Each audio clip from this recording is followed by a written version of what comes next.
This week, we're breaking it down, literally and figuratively in the Black Lives Matter movement, on the soapbox for the good cops, and France with yet another mic drop. Finally, let me Google that for you and watch the water. But first, white privilege has something to say to white privilege.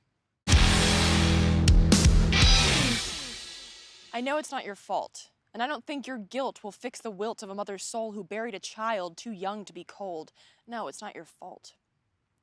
It's not your fault that he shot 9 times or that his toy gun read thug in that cop's mind. It's not your fault that the high, strong, sense dumb and mind numb fired shots into a crowd. Seconds later, a 22-year-old girl dead on the ground. It's not your fault that the mentally ill, choking on a racist bitter pill, was beaten and shot for sleeping on a bench because this day and age, you call a cop when you want someone lynched. It's not your fault. It's not your fault that he went in just a kid and then 3 years of your worst fears realized in the prime of what could have been a long life. No conviction named for affliction sustained, a valediction framed in the remains of a 22-year-old boy. No, this is not your fault. It's not your fault that your skin is light, but understand how painful shades of gray do crumble neath the hooded lady justice claiming black or right. A thug is created just like a man, and when poverty's planned, minorities scanned to read trouble from school to prison anywhere in this land. Is it any wonder that more black men are in prison now than were slaves? And I'd comment on black women too, save the stats are lacking, because that's 2 strikes against you. Black and a woman too? Shit, you, a white man, won't understand, but that doesn't mean that a white hand can't make a fist raised to the sky, stand on the front lines, always an ally. You're not outside, this is your system too. Twisted, amiss, a corporate abyss. If your skin's a slip through the system, a golden ticket, get out of jail free, let's see, is that okay with you? It's not okay with me. That skin is a caste, system, a class, tear it off and we all bleed. Now do you see? Our white privilege isn't your fault. Isn't mine or my parents', but to look in the mirror and think it's all fair because you have a black friend and kinks in your hair, step off the white box and stare. Stare at this system, a cold, honest glare. No, it's not fair and it's not your fault. But now we can see, and it will be our fault if we stay wrapped in our skin, shrug and say, hey, not my fault. Now it is. Silence is violence, so scream. Scream not because you know how it feels, but because you know what it means to not be free. And none of us will be free till all of us stand up and scream. From tweets to marching in the streets, this is Act Out.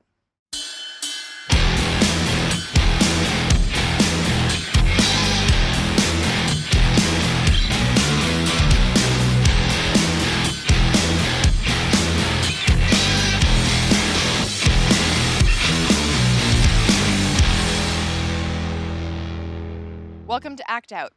I'm Eleanor Goldfield, and this is your tipping point. If you've been anywhere near a newscast or headline in the past few weeks, then you've likely heard about McKinney, Texas. And hearing about Texas in the news is, well, it's pretty much always bad news, and this is no exception. Another unfortunate remix of an old song is that a cop was caught on camera being a racist asshole. Now, I'm not going to recount the whole story because corporate media has clung to that shit like crazy glue. But what I will is bring up an incident from August of last year. Why? Well, for 2 reasons. 1, justice has yet to be served in this case, and 2, the powerful and creative response from the Black Lives Matter organizers in LA. Last year on August 11th, Azell Ford was fatally shot by 2 cops. The details are fuzzy and I wasn't there, so I'm not going to add to the speculation, but what is clear is that he was unarmed and that he was mentally ill. A fact that was well documented even with law enforcement. Earlier this month, the Los Angeles Police Commission, essentially the Civilian Oversight Committee for LAPD, ruled that one of the officers acted out of policy, not just in shooting Ford, but in the altercation that led up to the shooting. While this is good news, it is not a battle won. It is now up to Police Chief Charlie Beck to punish the officer in question, and considering his track record on the use of force and his own comments about the Azell Ford case, activists aren't holding their breath. They are, however, also not holding back. Protesters occupied LAPD and staged sit-ins outside Mayor Garcetti's house, pressuring him to fire Charlie Beck and bring to justice those officers responsible for Azell Ford's death. But sit-ins and occupations weren't the only thing protesters organized. For more on this, I'll let Shamell Bell literally and figuratively break it down. So I was just trying to figure out what to do. And I finally said, all I can do is give my talent, whatever I have, because I don't know how to be an activist. I don't know how to be a revolutionary or anything like that. And so my idea was to use that everyone could be an organizer and that everyone would be able to use whatever talents that they had to like help radicalize the movement or find some kind of alternative strategies. Like I thought that we needed, fresh new ideas. And Patrice Cullors was actually one of the original people who we were meeting with Justice for Trayvon Martin. A hashtag turned into Black Lives Matter, which then turns into this whole huge movement at the moment. So when we occupied LAPD, um, it just came on a whim. I said, I was there, I don't know what day it was, maybe a weekend, because we were there for like 18 days. And I said, I don't want to just sit here and, we're occupying, that's great, but I also want to do self-care for ourselves. I want to do something fun. I want to, they don't expect us to be living. So I want to live in this space. So I called one of the for my research, I worked on inner city youth as like social movement. In particular, Jerkin was, I worked with the Rangers for my undergraduate senior honors thesis. So I called Day Day from the Rangers. He came with me and we taught some street dance activism. And I knew in that moment that the entire space was liberated. You could see kids coming in dancing. You can see people that never danced before. I teach really simple moves so that, I'm not trying to go in there, do like a whole, choreography like we can dance in a music video, but, something that it can bridge the generations. And so that's what happened at, how I got led to the mayor's house. Was supposed to be doing my finals. As you know, I woke up at I didn't wake up actually. Yeah, so I'm in finals and then they're like, okay, we're gonna occupy the mayor's house. So I'm ridiculous. And so I'm going to a coffee shop around the corner, dropping off stuff, and I'm like, okay, I'm gonna do my work. And then I stop back off at the occupation site, and then I say this. I'm going to do an all-nighter anyway. So why don't I do an all-nighter at the occupation site? So I'm doing my paper in the middle of the night. I'm the only one up. There's one other person that decides to stay up with me. And that's kind of how it worked at Occupy LAPD anyway. I don't ever like go to sleep. I kind of just stay up and look around. And so I was doing my final and my work is on street dance activism. So I said, you know what? I'm going to do an action tomorrow. It was kind of just like, oh, let's call some more community members. I called this crew on my shirt, Demolition Crew. And I said, you want to do an action. So what we did was completely spontaneous though. Like I just teach the newest dance craze, whatever I feel like people could learn. And we turned our backs to the mayor because we wanted to make sure that folks knew that we weren't performing for him. It was about um, us liberating ourselves in a sort of self-care. And it was also, Black folks have always had this link between cultural production and politics that can't be divorced. What we wanted to do is disrupt the space. So we're on this public sidewalk, but they don't expect us to be there. That's not where we're supposed to be, outside of his house. So that's one thing. And the other thing, we wanted to take over the street. So we did some shots in the street. So we shut down his street. And then the last thing we wanted to do, which is the most important thing, is to have a sort of, psychological benefit that is outside of what anybody that's not there is dealing with. We're the one there. We are the ones there occupying space. So I guess that was my very long answer to your question. No, that's great. And then, of course, I mean, dance and art in general has this liberating effect, like you talked about, but it also is very powerful in sending a message, which is why, of course, it caught my eye, because it's not just another meme, it's not just another occupation, even though those are very powerful as well. I want to touch upon an aspect that I've talked to some other people about as well, including a professor who deals specifically with hip hop. How do you feel that, particularly these days, hip hop it started out as such a political commentary, and now there isn't that overt political commentary anymore. Do you feel like part of what you're doing is bringing back the politics to the hip hop culture?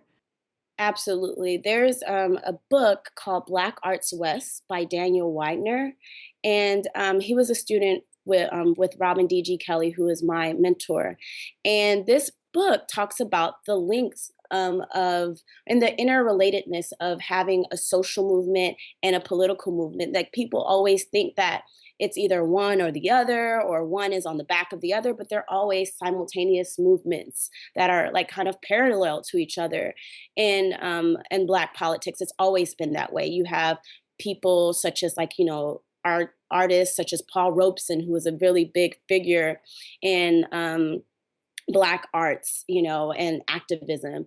And so you also have, Duke Ellington, and there's like a history of, or when Billie Holiday did Strange Fruit, that is, still one of my, I tear up every time I hear Strange Fruit, and how that art and politics is something that has always been there. So the fact that our generation has become complacent, and I think that's because of this whole, there's not blatant racism. We have a Black president, and a lot of kids are, thinking that their parents worked on, or their grandparents worked on the civil rights movement, so everything's fine. There's a lot of being self centered. There's a lot of, we're on our phones. Like people all the time, I watch people almost bump into me, bump into walls, bump into everything because they're just like walking and texting. I go to UCLA, and I'm like forever seeing people almost bump into things.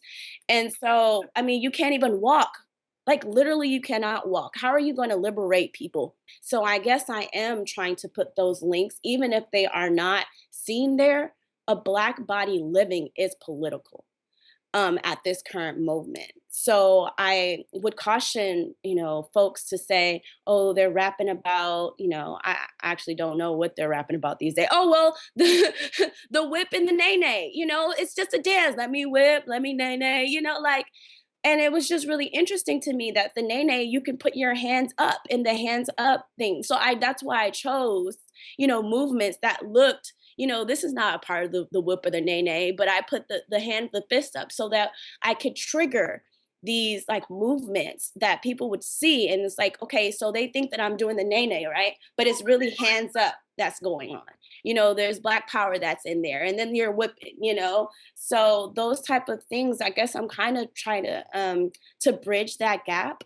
And I think the way that we can bridge the gap is by valuing what the kids like now. That's what my research has always been about. I've always found the newest dance crazes and worked with community members, and I think that's what we should do. We should be meeting them where they're at, instead of saying, we were political and this. And making that strong connection is the only way that you can get people who are like this to look up. If there's something more interesting going on out there than what's going on in their phone, then they'll look up. But if you're just sitting there with a sign, it's probably not gonna move them to look up from their phones.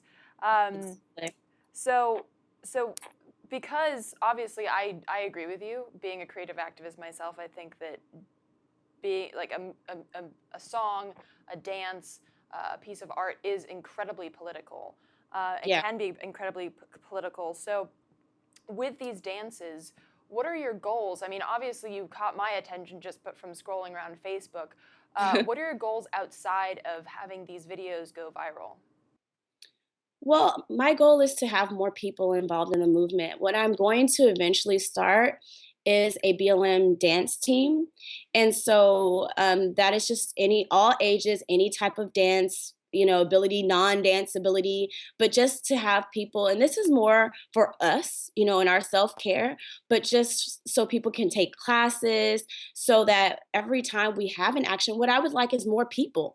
There was a dozen people there, but what if we could like flash mob and have a whole bunch of people? I'm wanting to get people in whatever talents that they have. So I'm a UCLA graduate student in culture and performance. So when I TA classes, there was one in particular. Actually, I was a guest speaker for Peter Sellers, which is one of the hugest professors at UCLA, like everyone has to take his class before they leave.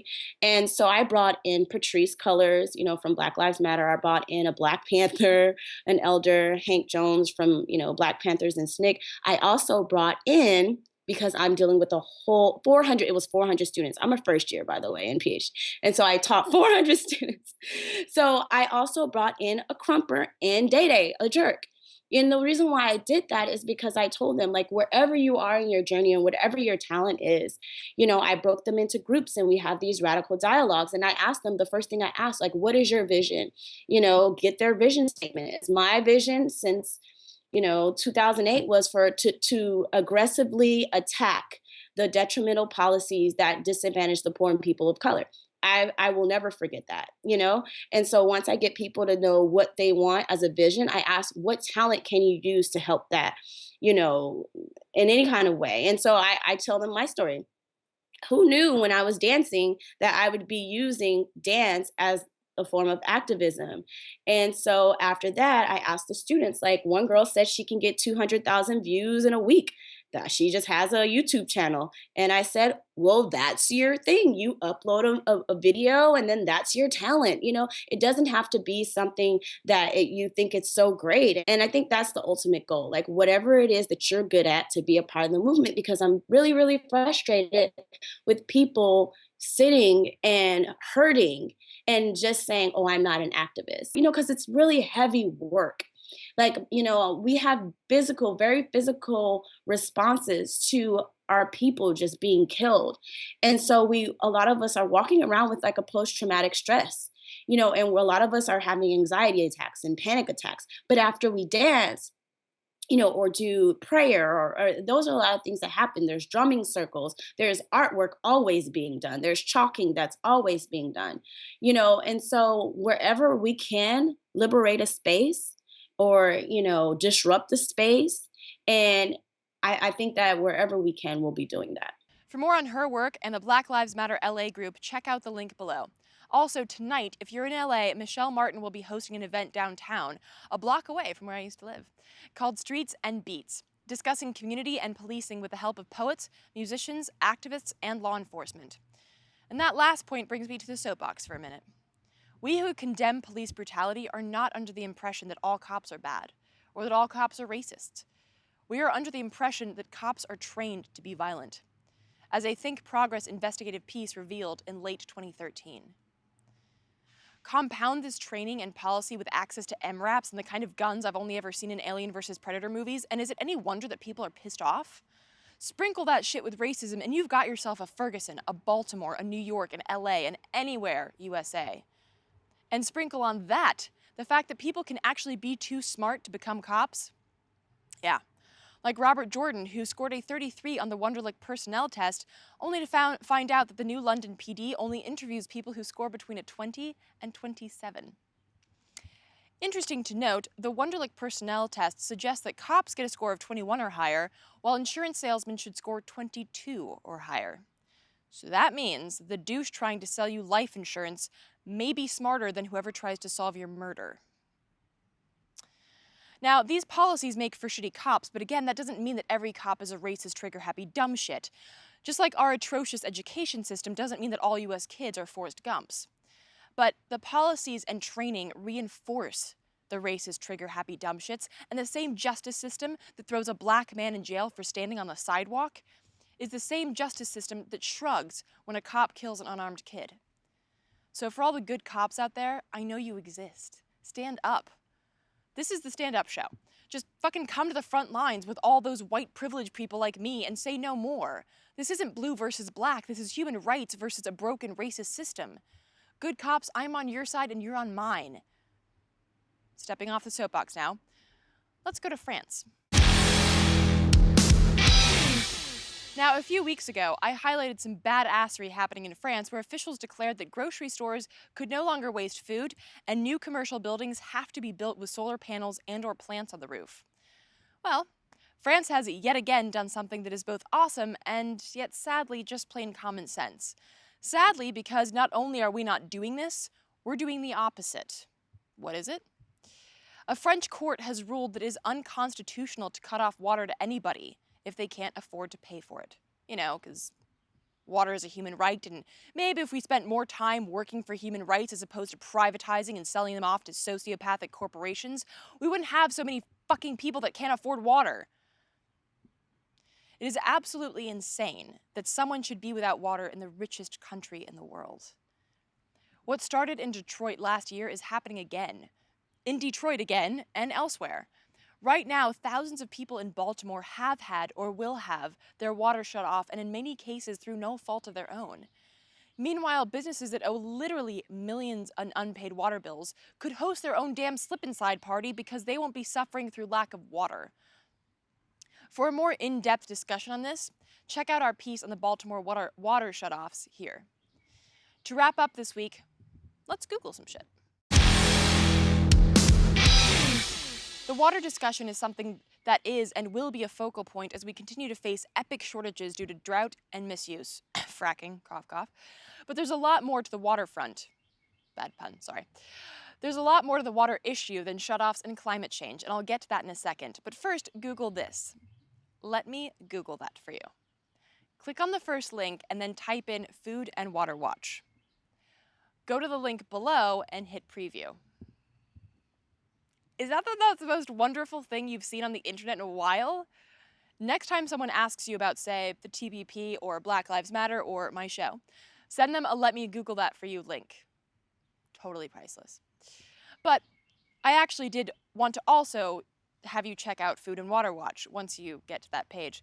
Food and Water Watch is an organization that fights for food and water rights, standing up to corporations and corrupt politicians, policies, and laws in the name of people and planet over profit. Their site is filled with information to educate, inspire, and bring out the agitator in all of us. Everything from fighting fracking to the ills of desalination, how to protect your tap water, and how to kick the bottled water habit. And that's just water. Their food fight includes the GMO movement and factory farms, from antibiotics to overcrowding and animal cruelty. So once you've dug into the sickly stench of hog lagoons and the putrid privatization of our water, you can click on the Take Action tab to get involved in the movements for food and water rights across the country. And that about does it for this week's episode. Next week, we'll be airing from Sweden, so that'll be a nice, cooler change of scenery. In the meantime, please spread and share this with all of your friends, foes, and people you don't know. As always, check out the last slide to see all the sites I mentioned in this week's episode. There will also be a link to help support Occupy.com and the delicious dissent delivered daily thanks to donations like yours. It is a 501c3, so anything that you can contribute is tax deductible and hugely appreciated.